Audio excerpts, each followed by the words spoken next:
শিলিগুড়িতে সকাল থেকে কিন্তু সেখানেও নির্বাচন চলছে। এখনো পর্যন্ত এই কয়েকটি ঘটনা ছাড়া সামগ্রিকভাবে রাজ্যে কিন্তু শান্তিপূর্ণভাবে ভোট গ্রহণ চলছে। শিলিগুড়ি থেকে রয়েছে আমাদের প্রতিনিধি শাশ্বতী রায়। শিলিগুড়িতে কেমন চলছে ভোট গ্রহণ জানবো শাশ্বতীর কাছ থেকে। শাশ্বতী, কি পরিস্থিতি সেখানে, কেমন চলছে ভোট গ্রহণ?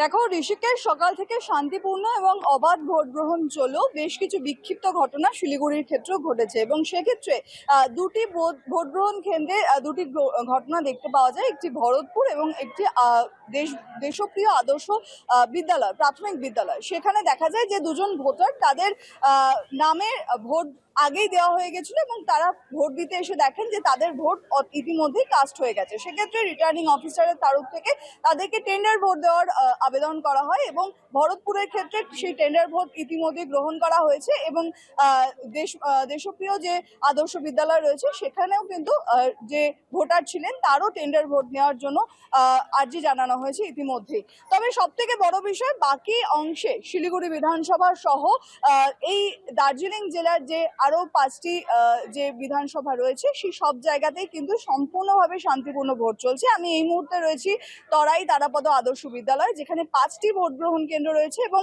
ঘড়ির কাঁটায় প্রায় 4টে বাজতে চললো এবং দীর্ঘতর লাইন এখানে কিন্তু দেখতে পাওয়া যাচ্ছে। আমি সেই ছবিটাই দেখাবো ঋষিকেশ।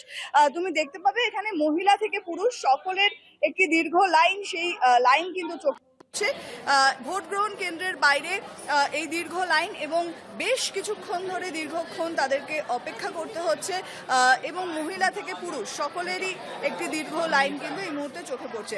কার্যত বলা যায় যে এবার মানুষের অবাধ ভোট গ্রহণে ভোট দানের যে ইচ্ছা, সেই ইচ্ছা থেকে কিন্তু এই স্বতঃস্ফূর্ত সাড়া মিলেছে, কারণ এসআইআর প্রক্রিয়ার পর এই ভোট প্রক্রিয়া যথেষ্ট গুরুত্বপূর্ণ একটি অধ্যায় বলা চলে এবং সেখান থেকে যারা নতুন ভোটার রয়েছে তারাও যেরকম আছে, যারা দীর্ঘদিনের ভোটার তারাও কিন্তু নিজেদের ভোটাধিকার প্রয়োগ করতে উপস্থিত হচ্ছেন। আমি একটু কথা বলে নেওয়ার চেষ্টা করব।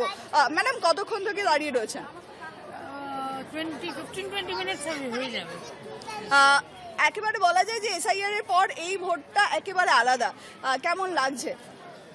এই ভোটটা আলাদা কেমন লাগছে না, ভোটই আবার কেমন লাগে, ভালো লাগছে। এসআইআর এর নাম ওঠা নিয়ে টেনশন ছিল না? না, কোনো টেনশন নেই। কেন উঠবে না? 100 বার উঠবে না, কোনো টেনশন নেই। একেবারে যেরকম নতুন ভোটাররাও এখানে আছেন, তার সঙ্গে সঙ্গে তোমাকে বললাম যে পুরনো ভোটাররাও রয়েছে। এটা কি ফার্স্ট টাইম ভোট? না, আগেও দিয়েছি। কখন আসা হয়েছে? এখনই আসলাম। এত বেলা করে?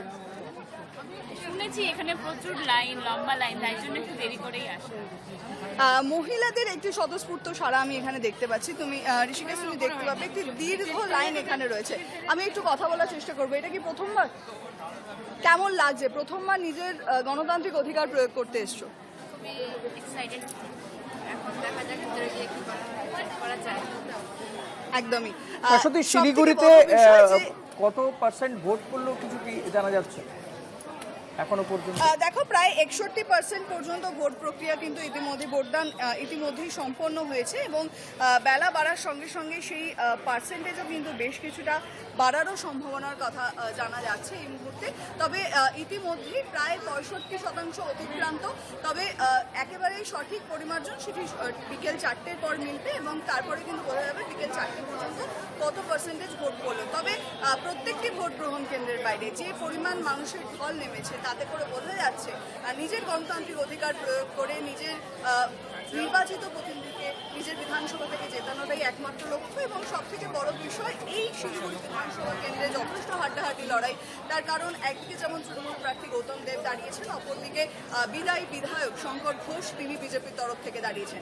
এবং সব থেকে বড় বিষয়, এই কেন্দ্রের ক্ষেত্রে এবছরের সব থেকে অত্যন্ত গুরুত্বপূর্ণ যে প্রার্থী রয়েছেন তিনি শরদিন্দু চক্রবর্তী, সিপিআইএম এর তরফ থেকে, যিনি দীর্ঘদিনের কাউন্সিলর এই শিলিগুড়ি পৌরসভার এবং সেখান থেকে এবার একদমই। দেখা যাক শাশ্বতী, নিঃসন্দেহে শিলিগুড়ির মানুষের রায় কোন দিকে যায় সেদিকে আমাদের নজর থাকবে। আপাতত অনেক ধন্যবাদ তোমাকে। কথা বলছিলাম আমাদের প্রতিনিধি শাশ্বতী রায়ের সঙ্গে। শাশ্বতী ছিলেন আমাদের সঙ্গে শিলিগুড়ি থেকে। সেখানে একটি বুথে আপনারা দেখতেই পাচ্ছেন লম্বা লাইন, বহু মানুষ, মহিলা পুরুষ নির্বিশেষে তারা কিন্তু লাইনে দাঁড়িয়ে রয়েছেন ধৈর্য সহকারে এবং শান্তিপূর্ণভাবেই চলছে ভোট গ্রহণ।